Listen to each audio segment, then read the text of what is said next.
तो इस ड्रामा के स्टार्ट में हम क्लासरूम को देखते हैं जहाँ कुछ स्टूडेंट्स मिलकर एक लड़के को बुली कर रहे थे। दूसरी तरफ सियोन नाम का एक लड़का हमेशा की तरह अपनी पढ़ाई में खोया हुआ था। साथ ही वो हमेशा क्लास में एक क्वाइट किड की तरह शांत रहकर बस पढ़ता रहता था, जिसकी वजह से वो बहुत ज्यादा इंटेलिजेंट था और क्लास का वो टॉपर भी था। अब उन बुली करने वाले स्टूडेंट्स के लीडर की नजर सियोन पर जाती है, जिसके बाद वो उस लड़के को जाने को बोलकर सियोन को शूज से मारकर परेशान करने लगता है। और जब सियोन उसकी तरफ देखता है तो वो लीडर उसे टीज करने के लिए सॉरी बोल देता है, जिसके जवाब में सियोन उसे कहता है कि आगे से ध्यान रखना। पर ये सुनकर उस लीडर का ईगो हट हो जाता है और वो सियोन के पास जाकर उसे डराने लगता है, क्योंकि वो लीडर और उसकी गैंग स्कूल के सभी वीक स्टूडेंट्स को बुली करती थी और ये करने में उन्हें बहुत मजा आता था। लेकिन उसी वक्त वहाँ कोई दूसरी क्लास के स्टूडेंट्स आ जाते हैं जो कि किसी सूहो नाम के लड़के को गुस्से में ढूंढ रहे थे, क्योंकि सूहो ने उनकी दोस्त के साथ फ्लर्ट करने की कोशिश की थी। इधर हम सूहो को देखते हैं जो रात में फूड डिलीवरी का काम करता था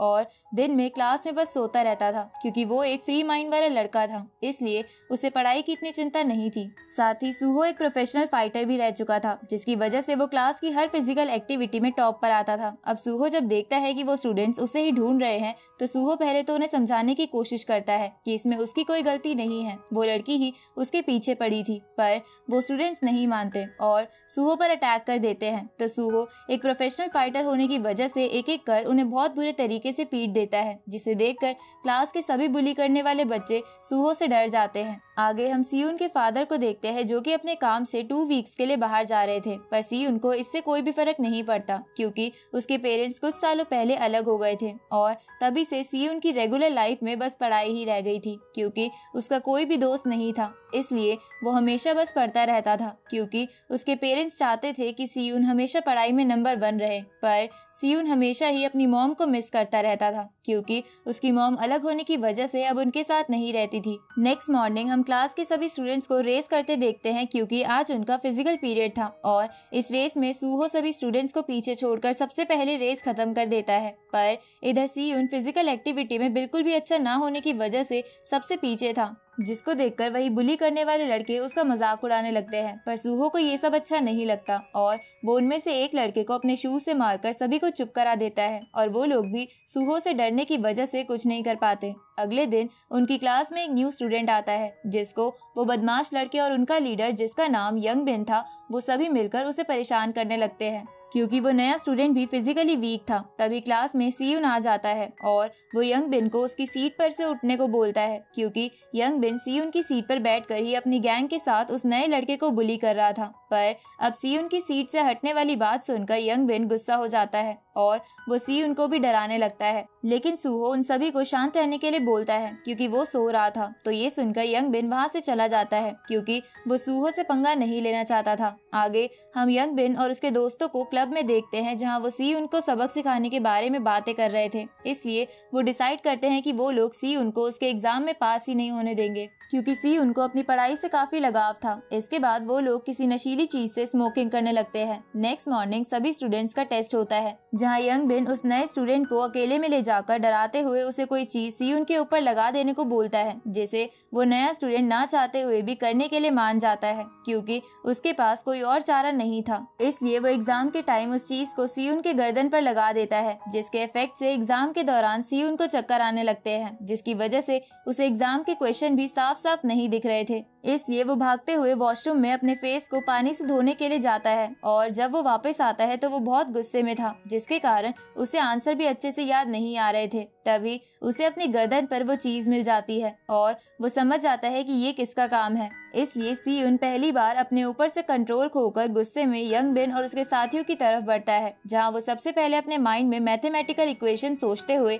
यंग बिन के दोस्त में एक पेन घुसा देता है ताकि वो बीच में ना आए। जिसके बाद सियोन एक बुक उठाकर न्यूटन के लॉस को याद करते हुए फोर्स के साथ उस बुक की मदद से यंग बिन को पीटने लगता है, जिसके कारण यंग बिन बेहोश हो जाता है। पर सियोन तो आज यंग बिन को जान से मारना चाहता था, पर तभी सूहो बीच में आकर सियोन को पीछे फेंक देता है। तो सियोन एक चेयर को उठाकर सूहो पर भी अटैक करता है, क्योंकि उस चीज पर ऐसा ड्रग लगा हुआ था जो अगर किसी को दिया जाए तो वो गुस्से में पागल हो जाता है। अब उसी वक्त वहाँ उनकी टीचर आ जाती है, जिसको देखकर सियोन शांत हो जाता है। जिसके बाद उसकी टीचर सियोन को हॉस्पिटल में यंग बिन को सॉरी बोलने के लिए लेकर आती है, पर वहाँ यंग बिन की मॉम सियोन पर बहुत गुस्सा होने लगती है और वो सियोन को जुवेनाइल जुवेनाइल सेंटर भेजने की बात करती है तो सीयून यंग बिन के बैग को खोलकर उस ड्रग्स के पैकेट को दिखाते हुए सारी सच्चाई बता देता है, जिसकी वजह से यंग बिन को सीयून पर बहुत गुस्सा आता है क्योंकि उसकी मॉम को ड्रग के बारे में कुछ नहीं पता था और अब वो उस पर गुस्सा कर रही थी। नेक्स्ट मॉर्निंग जब सीयून क्लास में पढ़ाई कर रहा था तो यंग बिन के दोनों दोस्त आकर सीयून को धमकी देते हुए बोलते हैं कि तुम हमसे क्लास के बाद अकेले में मिलना। ये सुनकर सीयून बोलता है कि तुम्हें जो भी काम है अभी ही कर लेते हैं। इसके बाद सीयून उन दोनों को बाथरूम में ले जाता है और बाथरूम का डोर लॉक करके अपना पेन निकालकर एक साइको किलर की तरह उन्हें देखने लगता है, जिसकी वजह से वो दोनों बहुत डर जाते हैं। साथ ही ये भी समझ जाते हैं कि सीयून अब उन्हें मार भी सकता है। अब उनके चेहरे पर डर देखकर सीयून वहाँ से चला जाता है, जहाँ सीयून को ऐसा जाता देखकर सारी क्लास सीयून से बहुत इम्प्रेस हो जाती है। आगे वो नया स्टूडेंट सीयून से माफी मांगने की कोशिश करता है क्योंकि उसने बुली स्टूडेंट्स के कहने पर सीयून की गर्दन पर वो ड्रग चिट लगाई थी, पर सीयून उसे माफ नहीं करता, जिसकी वजह से उस नए स्टूडेंट को गिल्टी महसूस होने लगता है। इस तरफ यंग बिन एक बंदे को सीयून को मारने के लिए हायर करता है, जिससे यंग बिन ड्रग्स लिया करता था क्योंकि वो उसका कजन था। आगे हम स्कूल कैंटीन को देखते हैं जहां सीयून सूहो के साथ लंच कर रहा था, जहां वो अपने बिहेवियर के लिए उसे सॉरी भी बोलता है, जिसके बाद वो आपस में बातें करने लगते हैं। लेकिन बातें करते वक्त सीयून एक बार भी नहीं मुस्कुराता क्योंकि वो मुस्कुराना भूल गया था। इधर सभी बच्चे इन दोनों को साथ में देखकर हैरान थे क्योंकि सीयून पहली बार किसी के साथ बात कर रहा था। इसके बाद सीयून जब क्लास से बाहर आता है तो यंग बिन और वो बंदा अपने दोस्तों के साथ सीयून का रास्ता रोक लेते हैं, जिसके बाद वो उसे एक पंच करते हुए उसे अपने साथ कहीं लेकर चले जाते हैं। पर ये सब वो नया स्टूडेंट देख लेता है और सूहो को जाकर सब कुछ बता देता है। साथ ही वो सीयून की हेल्प करने के लिए भी बोलता है, जिसके लिए सूहो पहले तो नहीं मानता क्योंकि सीयून उसका कोई दोस्त नहीं था और उन्होंने बस साथ में लंच किया था। पर जब वो नया लड़का उसे सीयून की हेल्प के बदले पैसे ऑफर करता है तो सूहो इसके लिए तुरंत ही मान जाता है, जिसके बाद वो दोनों सूहो के स्कूटर में बैठकर सीयून को ढूंढने लगते हैं। दूसरी तरफ हम सीयून को देखते हैं जिसे वो सभी बंदे एक सुनसान जगह पर लेकर आ गए थे, जहाँ शुरू में तो सीयून अपनी इक्वेशंस और नॉलेज को इस्तेमाल करके उन सभी को पीटने लगता है, पर थोड़ी ही देर में वो सब मिलकर उस पर भारी पड़ने लगते हैं। पर तभी वहाँ सूहो आकर सीयून को बचा लेता है, जिसके बाद वो बंदा जिसे यंग बिन ने हायर किया था उसके और सूहो के बीच फाइट होने लगती है और इसी बीच यंग बिन और उसके दोस्त सीयून का हाथ तोड़ने की कोशिश करते हैं ताकि सीयून कभी पढ़ ना सके। पर तभी वो नया लड़का आकर सीयून को बचा लेता है। इधर सूहो ने भी उस बंदे को पीट दिया था, जिसके बाद वो अपने गैंग के साथ वहाँ से चला जाता है। इसके बाद सूहो उस नए स्टूडेंट और सीयून को एक रेस्टोरेंट में खाना खाने के लिए चलने को बोलता है, पर सीयून के ट्यूशंस थे इसलिए वो नहीं मान रहा था। पर सूहो उसे किसी तरह मना लेता है, जिसकी वजह से सीयून आज पहली बार अपनी क्लास को मिस करता है। इसके बाद वो सभी रेस्टोरेंट में आ जाते हैं, जहां वो सभी बहुत बातें करते हैं और साथ मिलकर खाना खाते हैं, जहां खाने का बिल वो नया लड़का देता है क्योंकि वो एक अमीर फैमिली से था और उसके फादर एक पॉलिटिशियन थे। इधर सीयून जिंदगी में पहली बार इन दोनों के साथ रहकर अच्छा महसूस कर रहा था, जिसका मतलब सीयून की लाइफ में अब चेंजेस आना शुरू हो चुके हैं। अब धीरे धीरे वो तीनों साथ घूमने लगते हैं, जिसकी वजह से अब वो अच्छे दोस्त बन गए थे। इधर वो बंदा जिसको सूहो ने पीटा था, उसका बॉस जिसका नाम गिल्सू था, वो भी उसे बहुत मारता है क्योंकि वो एक बच्चे से हार कर आया था। इधर सीयून जब एक स्टोर में था तब उसे वहाँ एक लड़की मिलती है जो उसी गैंग की मेंबर थी जिसे यंग बिन ने सीयून को पीटने के लिए हायर किया था। अब बाहर बारिश शुरू हो जाती है और उस लड़की के पास अम्ब्रेला ना होने के कारण सीयून को उसे उसके घर तक छोड़ने के लिए जाना पड़ता है, जहां रास्ते में वो दोनों एक रेस्टोरेंट में भी जाते हैं, जहां वो लड़की सीयून के फोन में जबरदस्ती अपना नंबर सेव कर देती है क्योंकि असल में वो लड़की दिल की बुरी नहीं थी और उसे सीयून अपने टाइप का लग रहा था। इसके बाद हम नेक्स्ट मॉर्निंग में क्लास को देखते हैं जहां यंग बिन सीयून को अकेले में बात करने के लिए चलने को बोलता है, जहां सूहो और वो नया लड़का भी सीयून के साथ आ जाते हैं। जिसके बाद यंग बिन सीयून के सामने झुकते हुए उससे रिक्वेस्ट करने लगता है कि वो उसके मॉम को जाकर झूठ बोल दे कि वो ड्रग्स उसका नहीं था, क्योंकि यंग बिन की मॉम उसे बोर्डिंग स्कूल में भेजने वाली थी जहाँ वो नहीं जाना चाहता था। तो ये सब सुनकर सीयून उसके लिए मान जाता है, लेकिन यंग बिन उनसे झूठ बोलकर उन सभी को एक सुनसान जगह लेकर आ जाता है, जहाँ पहले से ही वो ड्रग्स वाला बंदा और उसका बॉस और उसके आदमी खड़े थे। साथ ही वहाँ वो लड़की भी होती है जिसकी लास्ट नाइट सीयून ने हेल्प की थी। अब वो बॉस सूहो को बोलता है कि अगर तुमने मुझे 3 दिन में 15 मिलियन नहीं दिए तो मैं तुम तीनों को मार दूंगा। वो बॉस ऐसा इसलिए बोलता है क्योंकि वो अपनी गैंग की मदद से उल्टे सीधे काम करता था और उसे अच्छा नहीं लगता कि किसी और ने उसके गैंग मेंबर को पीट दिया। लेकिन सूहो को वो आम सा गुंडा लग रहा था, तो वो बॉस सूहो के हाथ पर कट लगाकर बोलता है कि मैं कोई मजाक नहीं कर रहा हूँ। इसके बाद वो बॉस वहाँ से चला जाता है। जिसके बाद से वो सभी गैंग वाले बंदे इन तीनों पर नजर रखना स्टार्ट कर देते हैं कि इनका घर कहाँ है और ये कहाँ कहाँ जाते हैं। इधर सियुन छुपकर उस लड़की को कॉल करके मिलने के लिए बुलाता है, जहाँ वो लड़की उसे बताती है कि उसका बॉस बहुत ही खतरनाक है। तो सियुन पूछता है कि तुम उसके साथ काम क्यों करती हो और क्या तुम इस काम से खुश हो, जिसका जवाब उस लड़की के पास नहीं था, क्योंकि वो सच में इस काम से खुश नहीं थी, पर बॉस के डर की वजह से वो कुछ नहीं कर सकती थी। दूसरी तरफ सियुन का वो दोस्त जो कि बहुत अमीर था, वो अपने ही फादर की वॉच को चोरी करके उसे बेच देता है, जिससे उसे 15 मिलियन मिल जाते हैं। जिसके बाद वो सारे पैसे सियुन और सूहो को देने लगता है, पर सियुन इसके लिए मना कर देता है और वो बोलता है कि मेरे पास उस बॉस के बुरे कामों के खिलाफ प्रूफ है, इसलिए मैं उसके बारे में पुलिस को रिपोर्ट करने वाला हूँ। तभी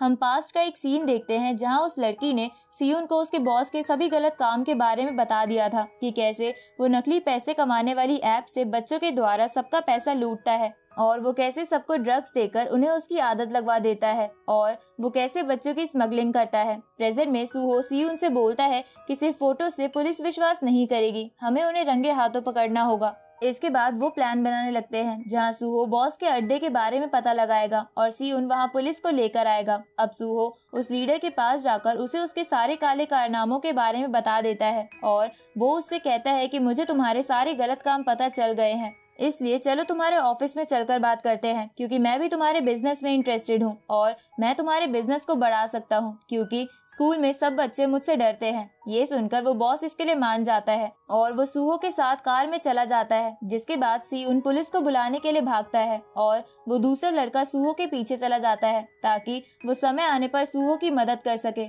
इधर हम सूहो को देखते हैं जो कि अपने वॉच की हेल्प से सियुन को अपनी लोकेशन बता देता है। जिसके बाद वो सभी उस अड्डे के अंदर आ जाते हैं जहां वो बॉस सूहो को मारते मारते अधमरा कर देता है, क्योंकि उसे अपने गैंग मेंबर से पता चल गया था कि सूहो उसे धोखा दे रहा है और थोड़ी देर में इस अड्डे पर पुलिस आने वाली है। उसी वक्त वो तीसरा दोस्त भी सूहो को ढूंढते ढूंढते वहां आ जाता है, पर वो बॉस उसे भी पकड़ लेता है। जिसके बाद जब सियुन पुलिस को लेकर वहां आता है तो वहां कोई नहीं था, क्योंकि बॉस सभी प्रूफ्स और सभी लोगों के साथ वहां से निकल गया था, जिसकी वजह से पुलिस भी उस अड्डे से चली जाती है। इधर सियुन दीवार कूदकर उस घर में चला जाता है जहां वो सूहो को कॉल करने की कोशिश करता है, पर उसका कॉल अनरीचेबल आ रहा था, जिसकी वजह से सियुन समझ जाता है कि उनका प्लान फेल हो चुका है। दूसरी तरफ वो बॉस उन दोनों को लेकर कहीं जा रहा था, जहाँ जाते हुए वो उस ड्रग्स वाले बंदे को उस लड़की को लेकर आने को बोलता है, क्योंकि उसे पता चल गया था कि उस लड़की ने ही इन सब की हेल्प की है। पर वो बंदा उस लड़की को पसंद करता था, इसलिए वो अकेले ही बॉस के पास जाने का डिसाइड करता है, क्योंकि उसे भी पता था कि उसने ही सियुन की हेल्प करी थी। पर वो लड़की भी उसके साथ जाने लगती है, जहाँ जाते हुए वो सियुन से कॉल करके कहती है कि मैं बॉस की लोकेशन पर जा रही हूँ, इसलिए तुम मेरी लोकेशन ट्रेस करके पुलिस को वहाँ ले आना, वरना बॉस हमें मार देगा। इधर सियुन उस लड़की की लोकेशन को ट्रेस करते करते वहाँ आ जाता है और वो पुलिस को भी कॉल करके वहाँ बुला लेता है। दूसरी तरफ वो बॉस उस ड्रग्स वाले बंदे को बहुत मारता है, क्योंकि उसने कहा था कि इस लड़की की जगह मुझे मार लो। इसके बाद वो बॉस सूहो और उसके दोस्त और उस लड़की को जान से मारने के लिए जाने लगता है, पर वो ड्रग वाला बंदा उसे पीछे से आकर रोक लेता है, क्योंकि वो भी अब इस गैंग में रहकर फ्रस्ट्रेट हो गया था, इसलिए वो उस बॉस की गुलामी और नहीं करना चाहता था। इसलिए उन दोनों में फाइट होने लगती है, पर वो ड्रग वाला आदमी पहले से ही इंजर्ड था, जिसकी वजह से वो बॉस उस पर भारी पड़ रहा था। लेकिन उसी वक्त वहाँ सियुन आ जाता है और वो उसे बोलता है कि तुम्हारा खेल खत्म हो चुका है, क्योंकि पुलिस यहाँ आने ही वाली है। तभी वहाँ पुलिस के सायरन भी बजने लगते हैं, तो ये सुनकर वो बॉस और उसके आदमी वहाँ से भाग जाते हैं, पर कुछ ही देर में वो वहाँ वापस आ जाते हैं, क्योंकि वो सायरन पुलिस का नहीं बल्कि सियुन के फोन से बज रहा था और वो फोन उस बॉस को मिल गया था। पर तब तक सियुन ने सूहो और अपने दूसरे दोस्त को भी आजाद करवा लिया था। इसके बाद अब उन दोनों ग्रुप में फाइट स्टार्ट हो जाती है, जहां वो लोग सियुन को पीटने लगते हैं और वो बॉस उसके फेस पर अपने नाइफ से कट लगा देता है। तभी वहां पुलिस आ जाती है, तो ये देखकर वो बॉस वहां से भागने लगता है, पर सियुन उनका पीछा करता है, क्योंकि वो नहीं चाहता था कि बॉस बच जाए और बाद में उन्हें परेशान करे। अब वो दोनों भागते भागते एक एम्यूजमेंट पार्क में आ जाते हैं। तभी सूहो भी उसके पीछे आ जाता है, जिसके बाद सूहो और सियुन मिलकर उस बॉस को पीटने लगते हैं, पर फिर भी वो बॉस उन पर भारी पड़ रहा था क्योंकि सूहो पहले से ही बहुत इंजर्ड था। लेकिन फिर भी सूहो जान लगाकर उसे एक जोरदार पंच मारता है जिससे वो बेहोश हो जाता है, जिसके बाद पुलिस सबको अरेस्ट कर लेती है। पर उस ड्रग्स वाले बंदे ने उस लड़की को वहाँ से भगा दिया था क्योंकि वो नहीं चाहता था कि वो लड़की इस केस में फंसे। इसके बाद हम सियोन और उसके दोस्त जिसका नाम सियोक था उन्हें पुलिस स्टेशन में देखते हैं, जहाँ हमें पता चलता है कि सियोक के फादर के सेक्रेटरी ने सारा केस हैंडल कर लिया है और उसने केस में से सियोन और उसके दोस्तों का नाम भी हटवा दिया था क्योंकि सियोक के फादर एक पॉलिटिशियन थे और उनके बेटे का किसी केस में नाम आने की वजह से उनकी इमेज खराब हो सकती थी। अब सियोन वहां से चला जाता है। इधर हम सूहो को देखते हैं जहां वो इंजर्ड होने के कारण हॉस्पिटल में एडमिट था, पर वो लड़की सियोन के साथ सूहो से मिलने आती है और वो वहीं सूहो के साथ हॉस्पिटल में रुकने का डिसाइड करती है। उसी रात सियोन सूहो और उस लड़की के लिए खाना लेकर आता है, जिसे देखकर सूहो हैरान हो जाता है क्योंकि उसने आज तक सियोन को लेट नाइट बाहर निकलते और किसी की ऐसी केयर करते हुए नहीं देखा था। तभी सियोन पहली बार जोर जोर से हंसने लगता है क्योंकि उसने इतने सालों बाद पढ़ाई के अलावा एक एडवेंचर किया था और अब तो उसके दोस्त भी बन गए थे। दूसरी तरफ हम सियोक और उसके फादर को देखते हैं जहां वो सियोक को उसके कपड़े उतारकर उसे पीटने लगते हैं क्योंकि उसने उनकी वॉच चुराई थी और वो सियोक को बिल्कुल भी पसंद नहीं करते थे और इसका रीजन आपको नेक्स्ट पार्ट में पता चल जाएगा।